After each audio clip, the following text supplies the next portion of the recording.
സൗജന്യ വൈദ്യുതി കണക്ഷൻ എടുത്ത കർഷകരിൽ അനധികൃതമായി വൈദ്യുതി ഉപയോഗിക്കുന്നവരെ പട്ടികയിൽ നിന്നും ഒഴിവാക്കാൻ കൃഷിവകുപ്പ് 25ലധികം ആളുകൾ അനധികൃതമായാണ് വൈദ്യുതി ഉപയോഗിക്കുന്നതെന്നാണ് കണ്ടെത്തൽ. ഷൊർണൂർ, വാണിയംകുളം, വല്ലപ്പുഴ, ഓങ്ങല്ലൂർ കൃഷിഭവന് കീഴിലായി 413 കർഷകരാണ് സൗജന്യ വൈദ്യുതി കണക്ഷൻ എടുത്തിരിക്കുന്നത്.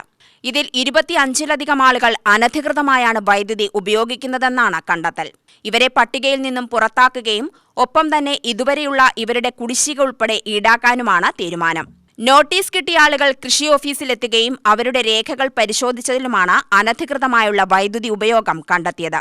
ഉപഭോക്താവ് മരിച്ച വർഷങ്ങൾ കഴിഞ്ഞിട്ടും കൃഷിവകുപ്പിനെ റിപ്പോർട്ട് ചെയ്യാതെ വൈദ്യുതി ഉപയോഗിക്കുക, ഒരു വൈദ്യുത കണക്ഷനിൽ നിന്നും അനധികൃതമായി കൂടുതൽ വൈദ്യുതി കണക്ഷൻ വലിക്കുക, കൃഷി ആവശ്യങ്ങൾക്കെന്ന പേരിൽ വ്യവസായ ആവശ്യങ്ങൾക്ക് ഉപയോഗിക്കുക, ഉപഭോക്താവിന്റെ പേര് മാറ്റാതെ ഉപയോഗിക്കുക എന്നിങ്ങനെയാണ് കണ്ടെത്തിയിട്ടുള്ളത്. അവരിൽ നിന്നും പലിശ ഉൾപ്പെടെ ഈടാക്കിയിട്ടുണ്ട്.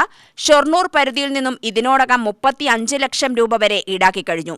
എന്നാൽ മാനദണ്ഡങ്ങൾ പ്രകാരം നിലവിൽ കൃഷി ചെയ്യുന്ന കർഷകർക്ക് ഭീമമായ തുക ബിൽ വന്നിട്ടുണ്ടെങ്കിൽ KCB ഇവർക്ക് ഇളവും നൽകുന്നുണ്ട്.